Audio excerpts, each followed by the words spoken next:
Namaste and welcome to all for the webinar on overview of heating, ventilation and air conditioning. On the behalf of Team Antarnad, I welcome you all.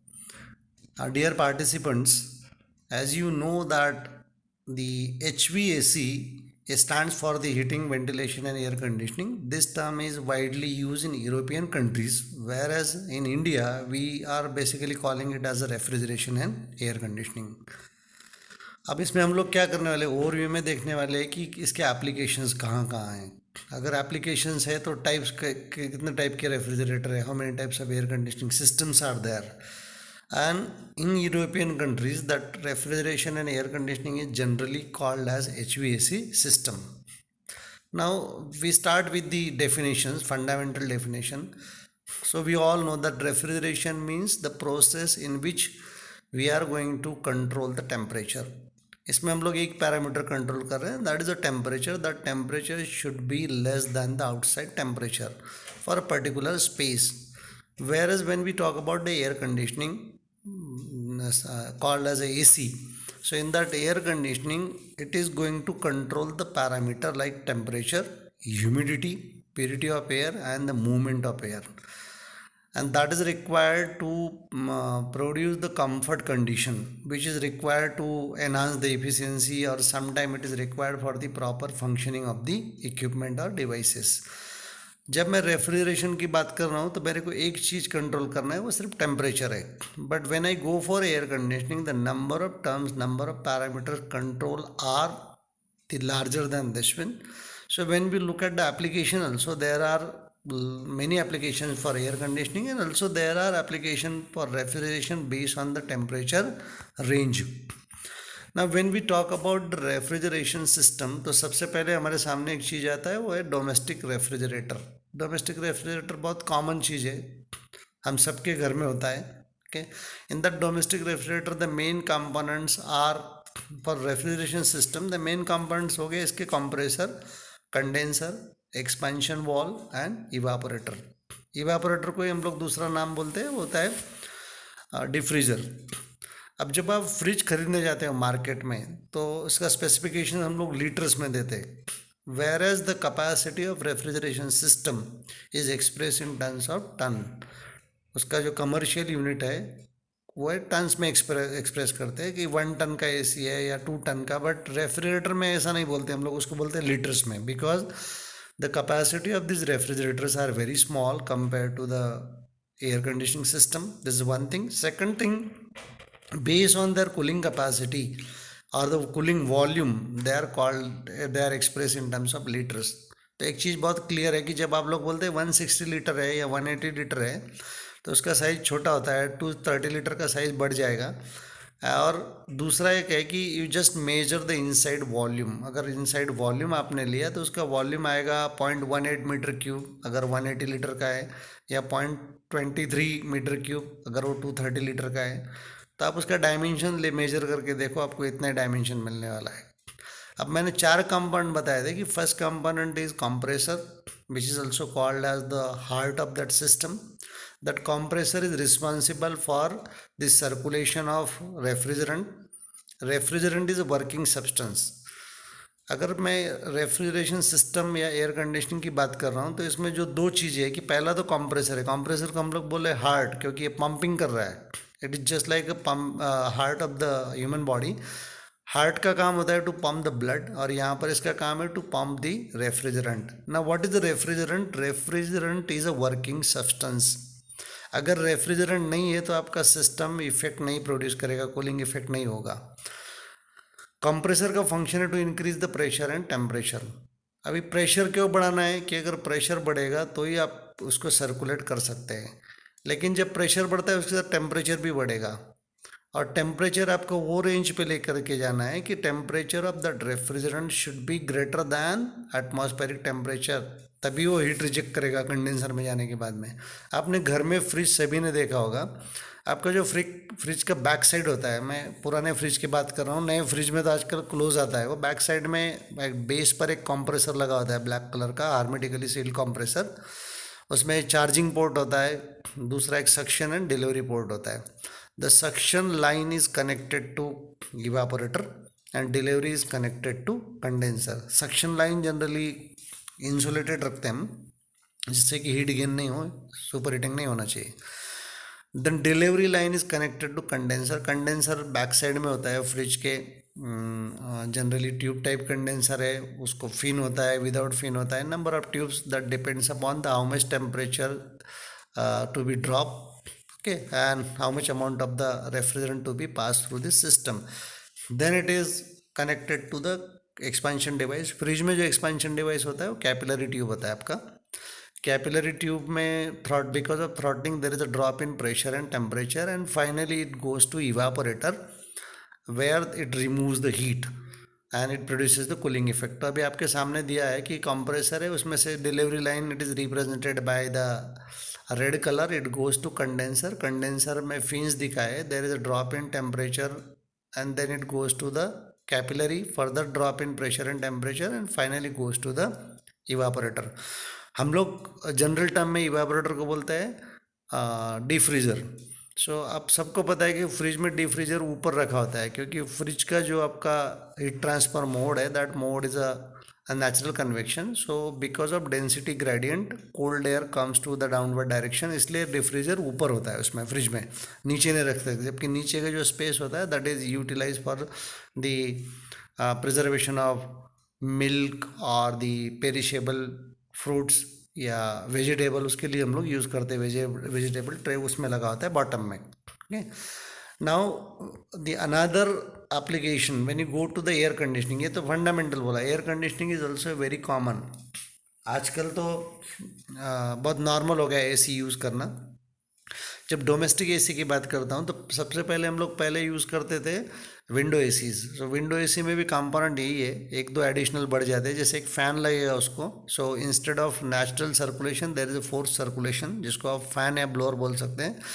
एक और fan use करते हैं हम, वो fan use होता है condenser के लिए. Because once again the cooling is air is a cooling media, but to increase the heat transfer rate, अगर इतना हीट आपको रिमूव करना है तो उसके लिए फिर एक फ़ैन की ज़रूरत होती है. So 2 more components were been added. बाकी वर्किंग सेम है. Compressor to compress the fluid, condenser to reject the heat and so to change the phase, expansion device to reduce the pressure and temperature, and finally the cooling coil. evaporator को हम लोग यहाँ cooling coil बोलते हैं. The function of cooling coil is to extract the heat from that space, and when the cold air pass over that coil we are getting the cooling effect. Okay, and if you look at the capacity, but the air conditioners were been expressed in terms of tons. आप AC खरीदने जाएंगे तो उसको litres में नहीं बोलते, हम लोग उसको बोलते हैं टन्स में. और जब कंपेयर करोगे आप 1 टन एसी और आपका फ्रिज, तो जनरली फ्रिज का कैपेसिटी आता है 0.25 टन्स, और 0.5 टन बहुत बड़ा भी हो गया तभी. Whereas minimum capacity of AC is of 1 ton. Generally 1.5 tons के बहुत पॉपुलर होते हैं फॉर द बेडरूम और for the halls. Okay, so now you can imagine that 1 ton means what, the capacity of that refrigerating system to produce 1 ton of ice from the water within a 24 hour. The water is kept at 0 degree centigrade and ice is formed at 0. मतलब 0 से 0 के बीच में जो कुछ भी heat remove करना है, that heat is latent heat, क्योंकि सेंसिबल तो नहीं है, टेम्परेचर चेंज नहीं हो रहा है. The latent heat of ice is 336 kilo joule पर kg.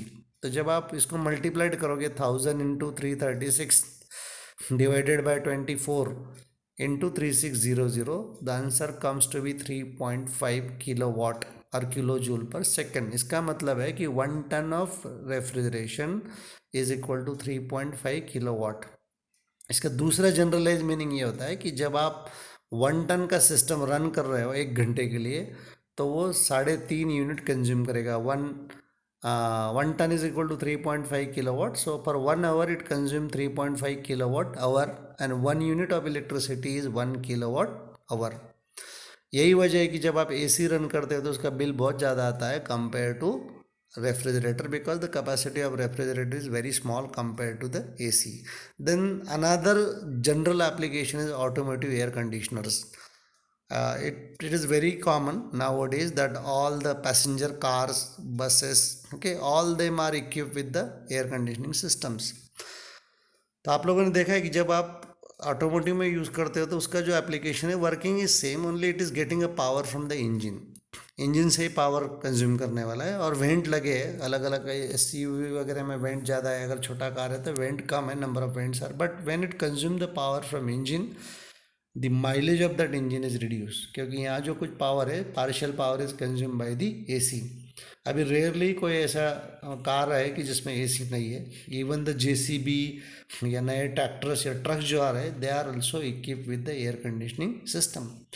कुछ साल पहले तक के एयर कंडीशनिंग सिस्टम को एक लग्जरियस आइटम माना जाता था, but with a change in temperature range, with a change in living standard, अभी ये बहुत कॉमन हो चुका है कि अगर आप चले जाओ सिटीज़ में या गांव में भी चले जाओ तो एसी अभी कॉमन होते जा रहा है, because the temperature range is goes on increasing, कि वो कंफर्ट लेवल के ऊपर है। अब हम लोग कब से बात करें comfort? Comfort level means what? A particular temperature and humidity eight which you will feel the sense of comfortness, that is in terms of physical comfort। अभी देखो मैं दो टर्म यूज़ कर रहा हूँ। Physical comfort it is related to the working condition, okay.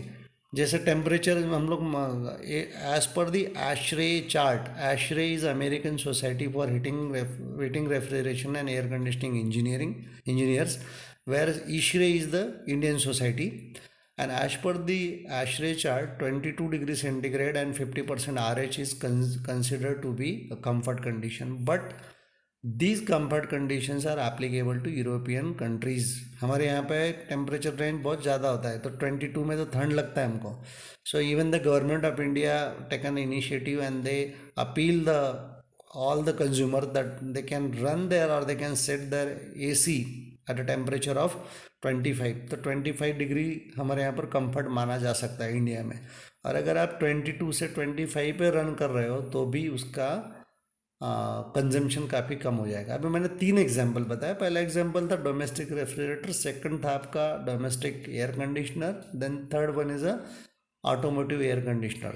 ना when we talk about air conditioners, अभी refrigerators में भी अलग अलग टाइप है। जैसे डोमेस्टिक आपने देखा, then commercial refrigerator, those are use for ice cream parlour, या जो आपने इसमें मिल्क प्रोसेसिंग यूनिट में देखे, they are called as a deep freezer because their operating range is less compare to our refrigerator. इसका सिंपल एग्जांपल है, जब आप आइसक्रीम खरीद के लाते हो आइसक्रीम पार्लर से, और जब आपके घर के फ्रिज में रखते हो तो उसका जो हार्डनेस है वो कम हो जाएगा, क्योंकि आपका टेम्परेचर रेंज अलग है, वहाँ पर टेम्परेचर रेंज अलग था। When you talk about the air conditioners were been classified according to application. एक एप्लीकेशन है दैट जिसको हम लोग broadly they are classified like the comfort air conditioning and industrial air conditioning. अब इसके कुछ एग्जाम्पल बता दूँ तो आपको समझ में आएगा। कार एयर कंडीशनिंग क्या है? Comfort. Domestic air conditioning is comfort, okay. और the air conditioning of mall, cinema, theatre, it is comfort.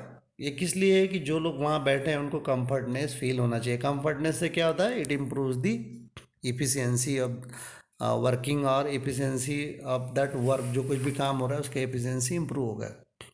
मैंने बोला कि फिजिकल एंड मेंटल दो टाइप के कंफर्ट होते हैं।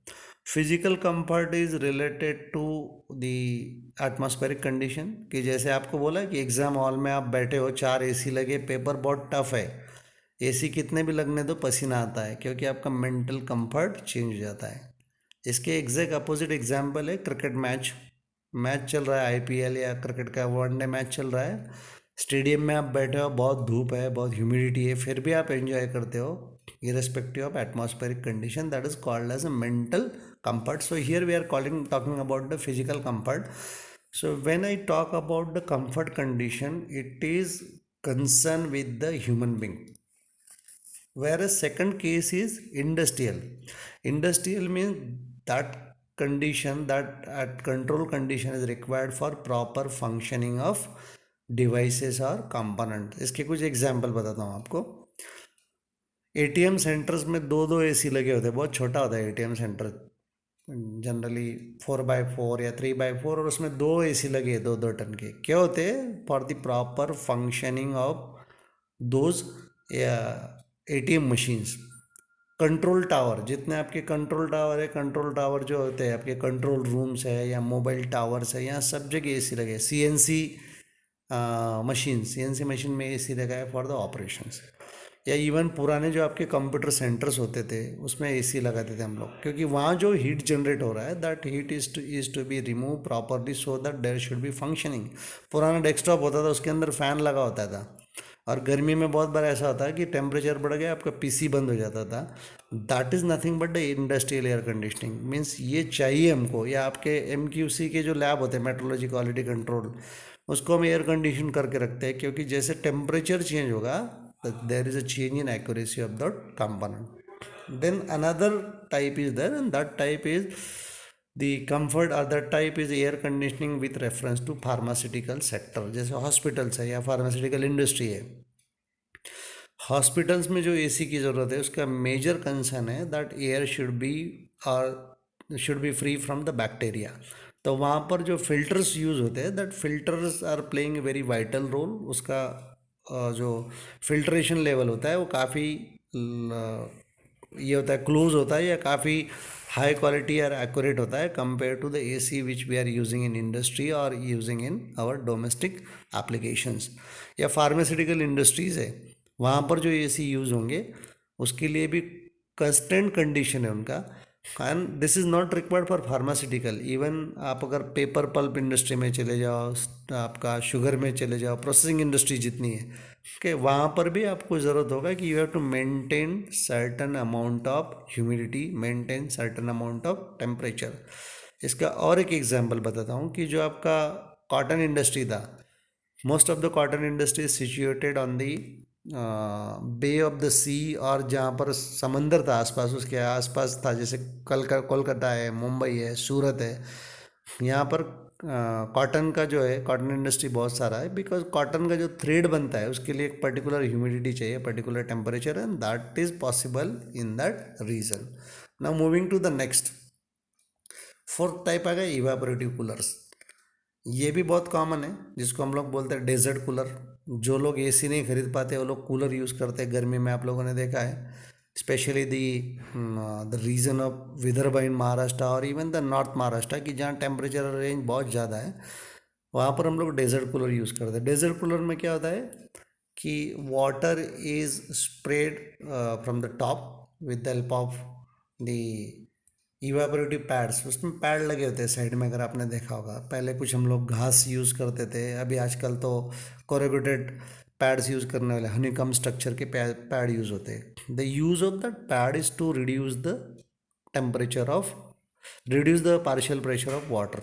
पार्शियल प्रेशर ऑफ वाटर कम कर देने से क्या होता है कि at lesser temperature the water gets evaporated, and water evaporated it will absorb the heat from the rest of the water, and so the cooling of water takes place। मतलब जो मैकेनिज्म हम लोग अर्दन पॉट में, मटके में use कर देते कि मटके में पोरासिटी था, because of porosity there is a drop in the partial pressure of water vapor, and so at low temperature there is evaporation of water, और पानी ठंडा हो रहा था। सेम मैकेनिज्म हम लोग यूज़ करते हैं इवेपोरेटिव कूलर्स में। बट इवेपोरेटिव कूलिंग सिस्टम जो होता है इसमें क्या होगा कि you can reduce the temperature but you cannot control the humidity. इसमें ह्यूमिडिटी बढ़ जाता है, and because of that these evaporative coolers are always to be located outside the room, या खिड़की में हम लोग लगाते हैं जिससे कि रूम के अंदर का ह्यूमिडिटी ना बढ़े। But the drop in temperature is limited, also the rise in humidity, you cannot control the humidity, purity of air, and purity of, sorry, movement of the air. But at the same time the running of that evaporative cooler, running cost is very small as compared to the AC, and so people prefer this, or even the capital cost is less। तो ये बहुत common है, हम लोगों ने देखा है। इसमें बहुत सिंपल होता है कि इट कंटेन्स वन फैन और ब्लोअर, सेंट्रीफ्यूगल फैन है, ब्लोअर लगा है, उसके बाद में आपका एक स्मॉल पंप है टू लिफ्ट द वाटर। तो जो भी बेसमेंट में वाटर कलेक्ट हो रहा है it lifted to the top, और टॉप पे से बहुत सारे ओपनिंग्स होते हैं, वेंट्स है, and through that vent the water passes through the evaporative pads. Then water cooler another application, ये भी बहुत जनरल है। मैक्सिमम जो एस्टेब्लिशमेंट है कि जहाँ भीड़ होता है, जैसे स्कूल्स है, कॉलेजेस है, ऑफिसेस है, कि यहाँ पर हम लोग आजकल वाटर कूलर यूज़ करते हैं। ये purely it is use for the drinking of water, और वाटर जो कुछ पीने के लिए यूज़ कर रहे हैं। इसके पहले हम लोग मटका यूज़ करते थे, वहाँ जो मैकेनिज्म था that is evaporative cooling, but whenever we need large amount of water that time we go for the evaporative cooler. तो यहाँ पर सिर्फ एक लिमिटेशन है, कंपोनेंट सेम है, compressor, condenser, expansion valve and the evaporative coil, but that evaporative coil is inside this container, that container is insulated from outside and their temperature range is fix, क्योंकि हम लोग जो पानी पीते हैं ना उसका टेम्परेचर कितना होना चाहिए, it should be more than 18-19 degrees. अगर उससे कम ले लिया तो पानी पीना मुश्किल हो जाता है, काफ़ी ठंडा पानी हो जाता है। तो वाटर कूलर्स भी बहुत पॉपुलर है, हाँ, बहुत मार्केट में आपने बहुत सारी जगह देखे होंगे, and it works on the same operating principle. All the component that we discussed till they are working on one basic cycle that called as vapor compression cycle, सब कुछ उस पर ही काम करते हैं। अब जब हम commercial refrigeration and air conditioning की बात करते हैं तो कमर्शियल के कुछ एग्जांपल बताता हूँ। डेयरी, ओके, वेरी कॉमन है। डेयरी में आप लोग बिना उसके यूज़, अभी घर पे भी देखो, आप लोग जब भी दूध लाते हो तो उसको आप लोग प्रिजर्व करना है तो फ्रिज में ही रखना होगा, cold storage for preservation of fruits, okay, especially, or even nowadays we use for the preservation of pulse or the agro product, उसके लिए भी यूज़ करते हैं। आइस प्लांट, आइस के खुद के अलग अलग एप्लीकेशंस हैं, और उसके लिए आपको आइस प्लांट में भी कमर्शियल सिस्टम यूज़ करना होगा। When you go for commercial air conditioning, जैसे मैंने डोमेस्टिक बताया, डोमेस्टिक में दो टाइप थे। एक टाइप था आपका विंडो एयर कंडीशनर, जो अभी आउटडेटेड हो गए, जिसको हम विंडो में ही लगा सकते थे, उसका कॉस्ट भी कम होता था, बट उसमें उसके कुछ ड्रॉबैक थे, जैसे नॉइज़ लेवल ज़्यादा था। दूसरा, विंडो में लगाने की वजह से क्या होता था कि आपका कोल्ड एयर जो होता था प्रॉपर सर्कुलेट, उतने दूर तक के सर्कुलेट नहीं हो पाता था। तीसरा, कंडेंस जो वाटर था या जो कुछ भी ह्यूमिडिटी कंडेंस होता था उसका लीकेज होता था, पानी कलेक्ट करने के लिए मैकेनिज्म नहीं था।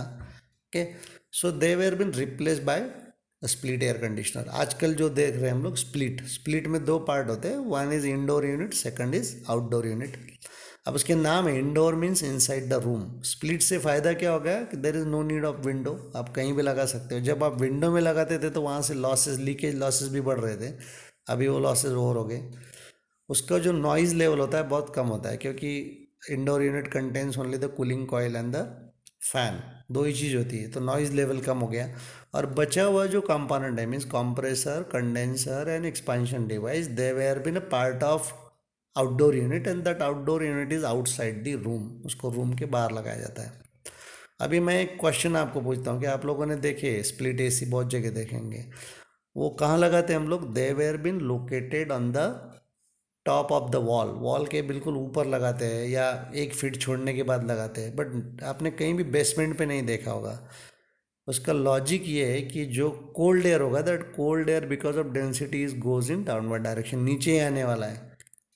तो आपको अगर ऊपर लगा रहे तभी आपको प्रॉपर सर्कुलेशन मिलेगा, प्रॉपर कूलिंग मिलेगा, otherwise there is uneven cooling. जो आपका विंडोज़ में होता है, विंडो एसी में क्या होता था कि एसी के सामने, या आपका कूलर में होता है, डेजर्ट कूलर, कूलर के सामने हो तो कंफर्टनेस लगता है, कूलर से थोड़ा हट जाओ कंफर्ट लेवल आपका कम हो जाता है। कमर्शियल एयर कंडीशनिंग में मल्टीप्लेक्स एंड दी हॉस्पिटल्स अभी बहुत कॉमन हो गया है। Now day all the hospitals, major hospital, they are been equip with the air conditioning systems, especially their ICUs, to control the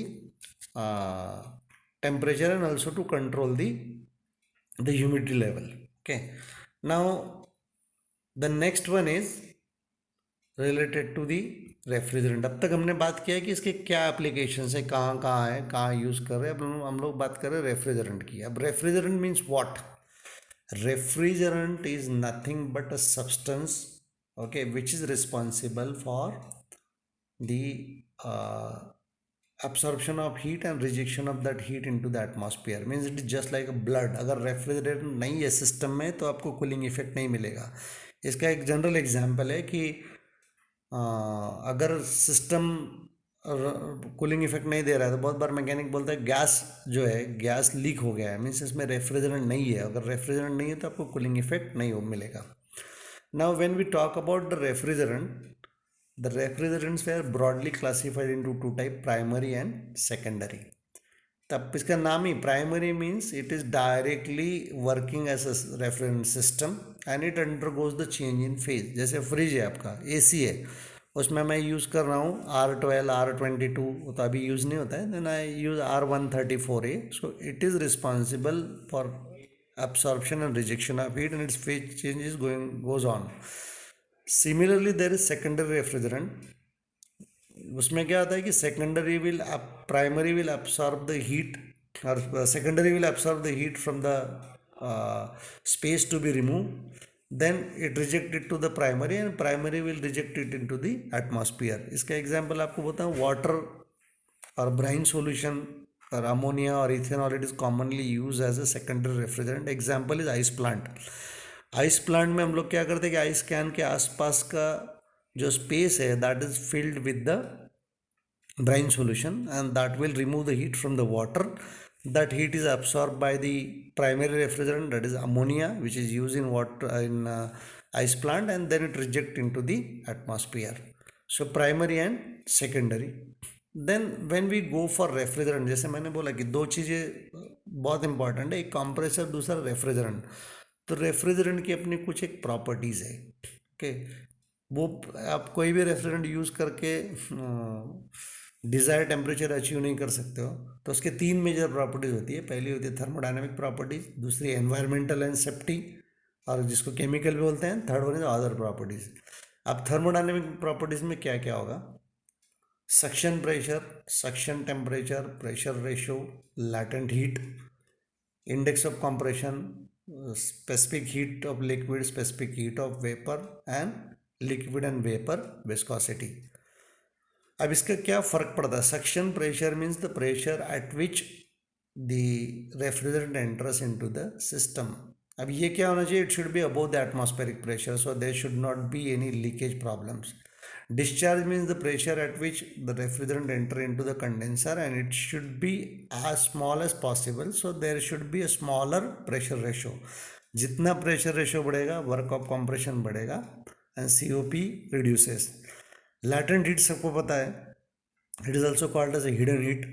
It is a heat required to change the phase, and it is desirable that it should be as high as possible. जितना latent heat ज़्यादा होगा, cooling effect उतना ज़्यादा मिलेगा.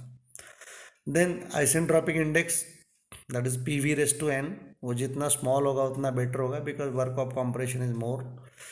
Then specific heat of liquid. Specific heat is nothing but the amount of heat that is to be required to increase the temperature of substance और fluid by 1 degree celsius. तो वो भी जितना small होगा उतना डिजायरेबल है. But when you go for vapour, it should be as high as possible, because when it is in vapor form, it is in the process of absorbing a heat, so more amount of heat is to be absorbed. And when we talk about the viscosity, viscosity भी कम होना चाहिए refrigerant का, so less power is required to circulate the fluid. Then second type of important properties are the chemical or environmental properties. इसमें आता है आपका ODP, ozone depletion potential, GWP, global warming potential, then total equivalent warming index, toxicity and flammability. ODP जितना कम होगा, अगर zero है it's a well and good. Global warming potential, it should be as small as possible, is desirable. Same thing is for TWI, it should be as less as possible.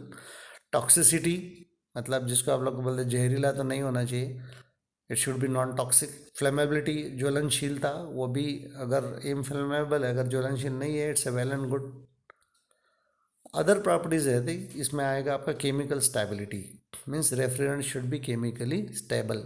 Then compatibility with the common material, means it should not react with the material and should not corrode that material. Miscibility with lubricating oil, उसके साथ mix नहीं होना चाहिए. Caustic parameter and availability. So whenever we select the refrigerant, these parameter to be consider. Now how they are classified, एक classification बोला था आपको primary and secondary, but further base on the nature they have been classified as a pure and the mixture. Pure में आपका आता है synthesis, synthetic. Synthetic में आ गए आपके CFC, chlorofluorocarbons, HFC, hydrofluorocarbons, and SCFC, hydrochlorofluorocarbons. उसमें नेचुरल में आपके ऑर्गेनिक आ गए hydrocarbons, and inorganic like ammonia, water and the carbon dioxide.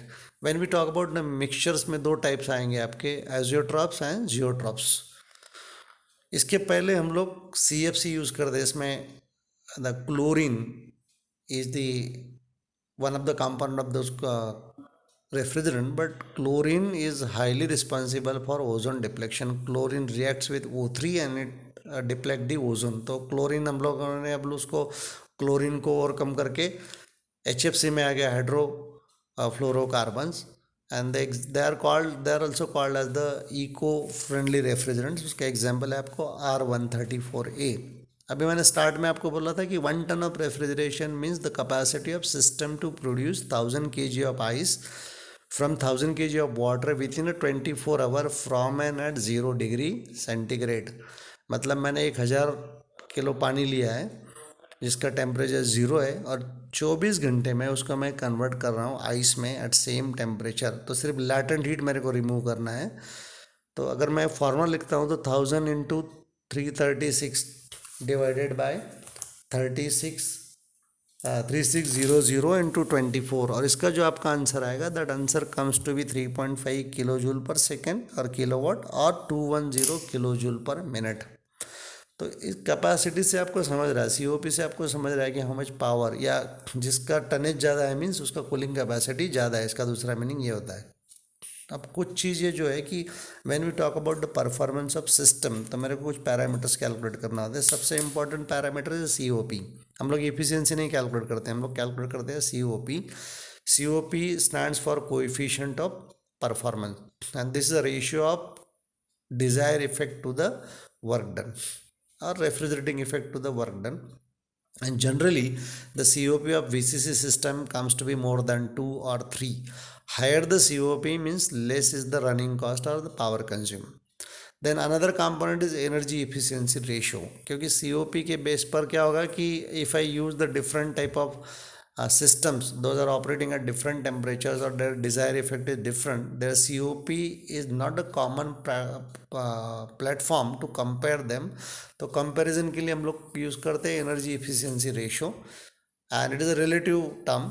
So the energy efficiency ratio it is express in the ratio of output to per hour of energy consumption. कि अगर मेरे को इतना heat remove करना है then how much amount of power is required per watt or per hour. So I will get that answer in BTU per watt.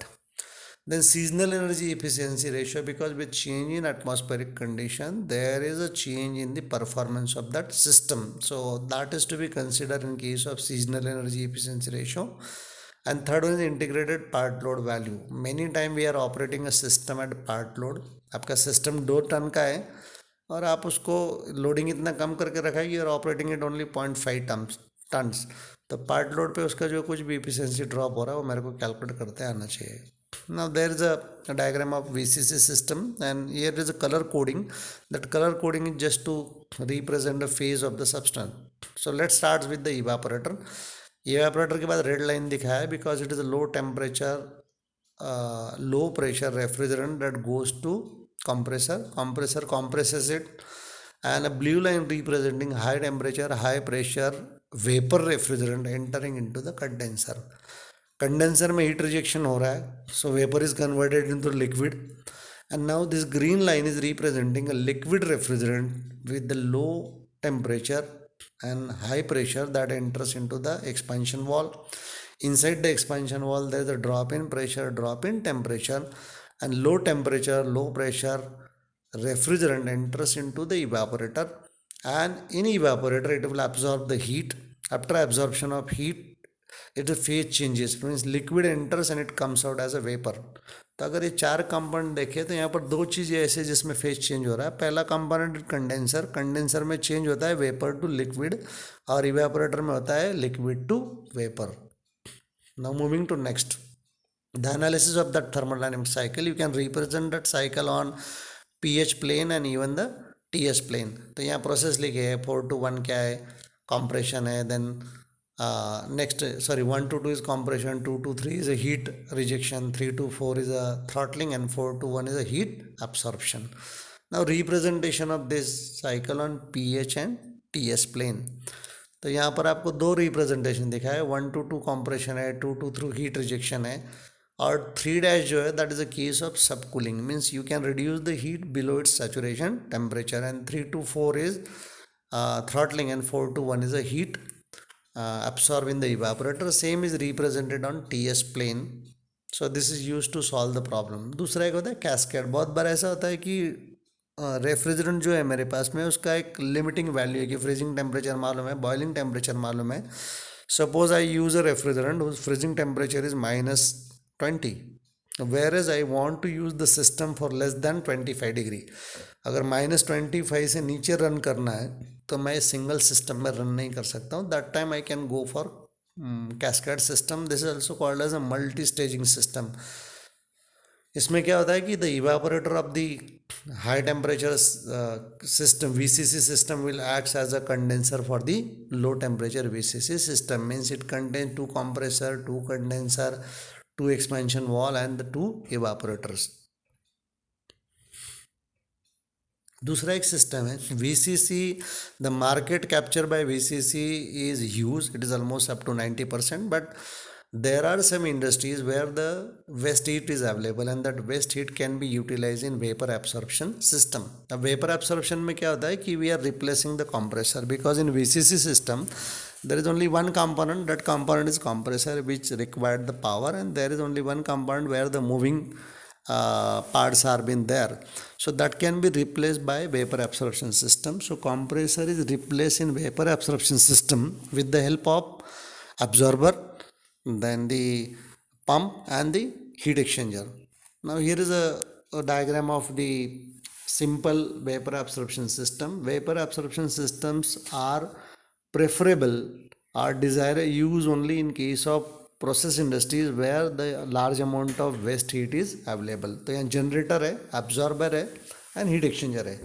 अब इसमें क्या किया है कि pump is replace by these 3 component because the compressor is going to perform 3 function. क्या function है? First is suction, second is to increase its pressure and temperature. तो यह सक्शन का जो काम है that work is done by the absorber. Absorber contains the liquid. So in case of VAS system we need a pair of refrigerant and absorber. जैसे कुछ example है aqua ammonia. So here water is absorber, ammonia is refrigerant. और lithium bromide H2O. तो lithium bromide H2O में H2O is a refrigerant and lithium bromide is absorber. So low temperature, low pressure ammonia leaving the evaporator, it is absorbed by the absorber because absorber में पानी रखा है. So there is affinity of water against the towards the ammonia. So it absorb it. Now from absorber with the help of pump this refrigerant is supplied to the generator.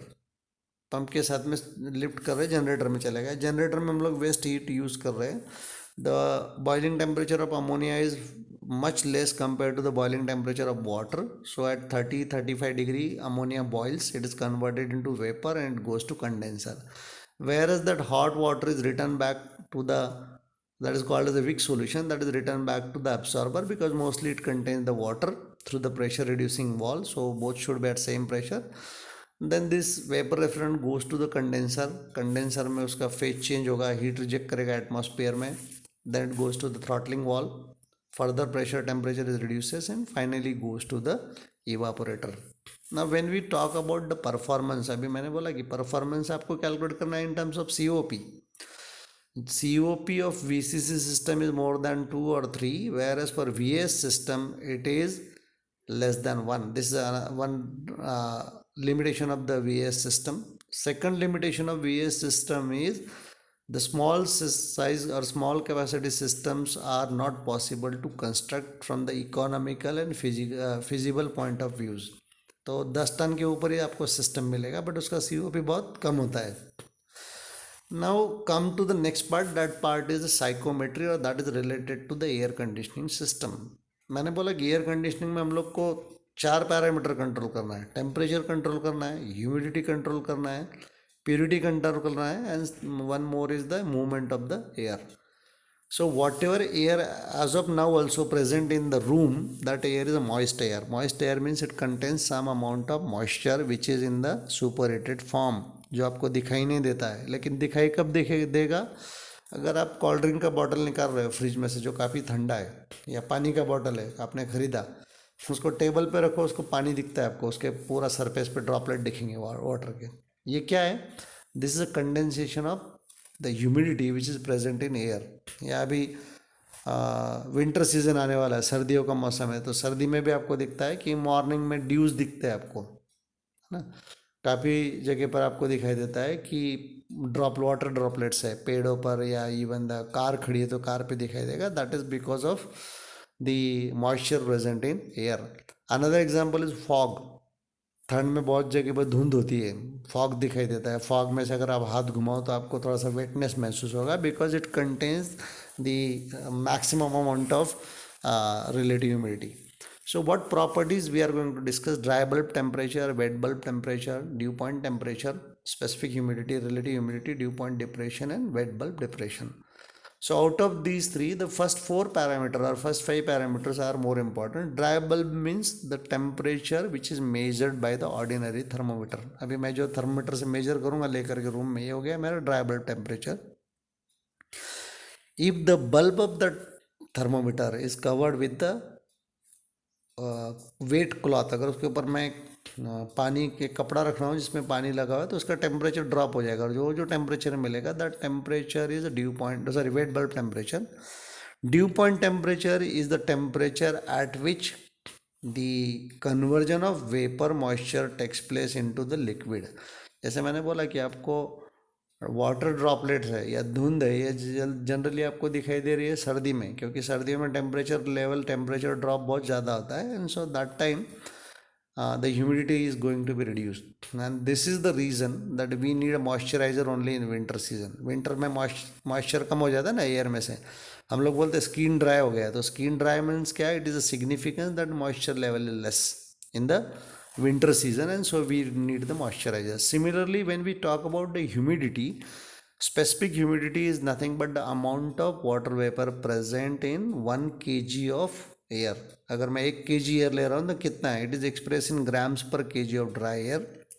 But specific humidity cannot be used for the as a common parameter for the comparison, so we use a relative humidity is nothing but the actual moisture that is present in the air upon the maximum possible moisture it can hold. कितना moisture उसमें hold कर सकता है. Just like that when you sprinkle the water, तो water जब आप sprinkle करना शुरू करते हो तो क्या होता है कि it is going to absorb some water. जैसे आपको एग्जांपल बोला कि डेजर्ट कूलर में से पानी जब आ रहा है, when air pass over that water, it is going to absorb some amount of water, and so it's a specific humidity goes on increasing, but at one stage it is reached to the saturated level. Saturated मतलब इसके ऊपर अब उसको वो absorb नहीं कर सकता है, and that time we can say that relative humidity is equal to 1, and when RH is equal to 1 the WBT is equal to DBT, दोनों सेम हो जाएंगे. इसके बीच का जितना ज़्यादा फर्क होगा RH का वैल्यू उतना कम होगा. Here is a psychometric chart, आपके सामने एक चार्ट है. एक्स एक्सिस पर ड्राई बल्ब टेम्परेचर होता है, इसका रेंज होता है जनरली 0 से 50. 0 से 50 इसलिए होता है क्योंकि हम लोग मानते हैं कि DBT जो है अभी भी जो टेम्परेचर है मैक्सिमम 50 के आसपास होना चाहिए. उसके ऊपर आजकल रेंज तो काफ़ी बढ़ गया है, but assume that 50 or 55 is the maximum temperature that a human being can survive. On y-axis there is a specific humidity, it is expressed in grams per kg of dry air. अब इसमें कुछ incline lines दिख रही है. Incline line है relative humidity की, कुछ dotted lines है, these are for the specific volume, and also a slant line और द स्लोप लाइन जो है आपको दिख रहा है right hand side left hand side पे, that is for the saturation curve. मतलब यहाँ पर RH आपका हो गया 100, RH इज 100. So with the help of this psychrometric chart, if you know the two properties, अगर दो चीज़ पता है आपको, DBT WBT या humidity and DBT, you can find the rest of the properties. अब ये क्या क्या फाइंड कर सकते हैं आप? You can find the DBT, WBT, enthalpy, due point temperature, relative humidity, specific volume, ये सब कुछ इसमें से आप कैलकुलेट कर सकते हो, रीड कर सकते हो. Now when we talk about the psychometric process, तो इसमें कुछ प्रोसेस है कि पहला प्रोसेस है आपका sensible heating, sensible cooling, humidification, dehumidification, heating with humidification, heating with dehumidification, cooling with humidification, and heating with humidification and cooling with dehumidification. अब ये सब समझ लेने के लिए कुछ सिंपल एग्जांपल बताओ जिससे ज़्यादा समझ में आएगा. Sensible means there is a change in temperature. जहाँ टेम्परेचर चेंज हो रहा है लेकिन ह्यूमिडिटी पे कुछ फ़र्क नहीं हो गया, सेंसिबल हीटिंग और cooling. Humidification and dehumidification means उसका टेम्परेचर चेंज नहीं हो रहा है, only the water content either it goes on increasing और goes on decreasing. Then heating with humidification means temperature भी बढ़ रहा है, ह्यूमिडिटी भी बढ़ रहा है. Cooling with humidification means temperature कम हो रहा है, ह्यूमिडिटी बढ़ रहा है. And cooling with dehumidification means temperature reduces, humidity also reduces. And heating with humidification is means that there is rise in temperature, also the humidity increases. I will quote some example. You are sitting below the fan, fan के नीचे बैठे हो आप, सिर्फ temperature कम होता है, humidity change नहीं होता है, सेंसिबल कूलिंग. रूम हीटर लगा के रखा है, it is example of sensible heating. Humidification means क्या है कि जस्ट आप स्प्रे कर रहे हैं कि आपने वो ये ले लिया, स्टीम ले लिया, स्टीम नहीं, वाटर लिया आपके फेस के ऊपर, तो उससे क्या हो गया कि टेम्परेचर नहीं बढ़ रहा but humidity increases. Dehumidification means there is no change in temperature but humidity level decreases. Heating with humidification, that steam passes over your face, चेहरे पे से स्टीम ले लिया, टेम्परेचर बढ़ जाएगा आपके स्किन का और वाटर ड्रॉपलेट्स भी उस पर आ जाते हैं, ह्यूमिडिफिकेशन हो गया. Cooling with humidification, desert cooler जब यूज़ करते हैं तो एयर का टेम्परेचर थोड़ा ड्रॉप होता है लेकिन वाटर का ह्यूमिडिटी लेवल बढ़ जाता है. Cooling with humidification, air conditioner is example, and heating and humidification the example is a chemical process. All this processes were been represented. अगर मेरे को मीनिंग पता है कि sensible means there is only change in temperature, or whenever it is humidification and dehumidification there is no change in temperature, I can represent all the process on psychometric process chart. Sorry, here is a types of air conditioning system. Central air conditioning, it is widely used in multiplex or cinema theaters or the hall, shopping malls, उसके लिए common है. Split AC, indoor unit दिखाया हुआ है. Window air conditioners. Then portable AC, आजकल ज़रूरत हो गया है कि बहुत मुझे 1 टन का नहीं चाहिए, only for specific space I want to cool, so I can go for that portable AC. Geothermal air conditioning system, this is very much popular in European countries where the temperature range is very less, so generally they are using for heating purpose, and so they use the term HVAC instead of refrigeration and air conditioning. Now before I conclude, I would like to uh,